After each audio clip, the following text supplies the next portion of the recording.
Hola, buenos dias. So for this video, we're going to look at Spanish adjectives and how to match them up with gender and number when describing things. So before we get started, just to tell you that the document you see on the screen is available to you in the description of the video via a link, so you can open it or download it if you want to. So let's get started. In Spanish, when describing nouns with adjectives, you must make the adjective agree with the noun. This means if the noun is feminine, you make the adjective feminine. If the noun is plural, you make your adjective plural, etc. I'm going to give you lots of examples and give you a chance to practice here in just a minute. So also, please keep in mind that adjectives usually come after the noun in Spanish. So if I wanted to say like a big house, I would say casa grande, house big, instead of saying grande casa. Usually the adjectives come afterwards. So let's look at the following 4 sentences and note how the words alto and guapo change depending on what we're talking about. So the Spanish is over here on the left. We have el hombre guapo es alto, la mujer guapa es alta, los hombres guapos son altos, and las mujeres guapas son altas. And of course, the English translation is there, and the reason that those words change is over here on the right. Since hombre is a singular masculine noun, I make my adjective a singular and masculine. Singular meaning you don't have an S in the end of it. And then if it's feminine, you make it feminine, and so on. That's the change that you're noticing. If you want some help with those definite articles, you can click this link right here on the document. It'll take you to a video on that. And then, of course, if you need help with the verb ser, which is this right here, there's also a video lesson on that for you as well. Let's go down a little bit further. So other important things to remember when using these adjectives is most nouns that end in an O are masculine. Most, not all. Like el libro, el teléfono, el sombrero, el edificio. Most nouns that end in an A are feminine. For example, la chaqueta, la computadora, la ventana, la pierna.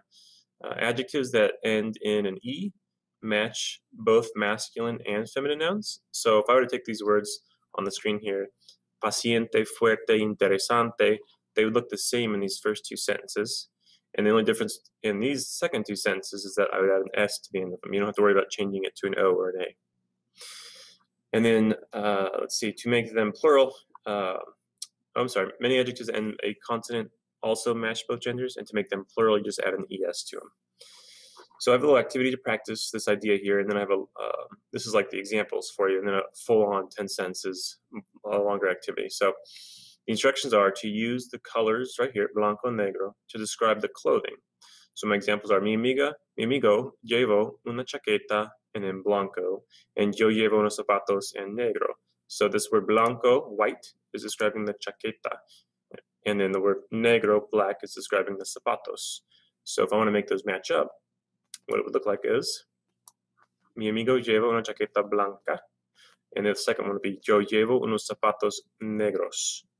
So you notice that I made the word white feminine singular because jacket is feminine singular. And I made the word black plural masculine because the word zapatos is plural masculine. If you need help with this una or the unos, those are indefinite articles. And I also have a video lesson on that for you if you want some extra help with it. So the activity I want you to do, if you're willing to stick around, is right here. There are 10 sentences. They're just like these ones where I have an adjective at the end of the sentence, and they're describing these things right here, right before the blank. So if you want to take a second, pause the video, and maybe just think about it or jot down your answers, go ahead. Otherwise, I'm going to start moving down and show you the answers in about 5 seconds here. Okay, so let's move down and take a look at that. Oh, by the way, if you want to have a lesson on the verb llevar, which is this right here, that's the verb to wear, I have a lesson on that for you as well if you're interested. So I'll read the sentences to you, and hopefully it makes sense. So it says, yo llevo unos calcetines azules. Número 2, tú llevas una falda rosada. Número 3, ella lleva un suéter negro. 4, nosotros llevamos unas camisetas anaranjadas. 5, ellos llevan unos pantalones grises. 6, yo llevo una corbata blanca. Tú llevas un gorro verde. Usted lleva una blusa fea. Rafael y yo llevamos unos jeans largos. Y 10, Federico y Susana llevan unas joyas bonitas. If you have any questions, be sure to let me know in the comment section of the video. That's pretty much it. Hopefully we'll see you guys next time. Adios.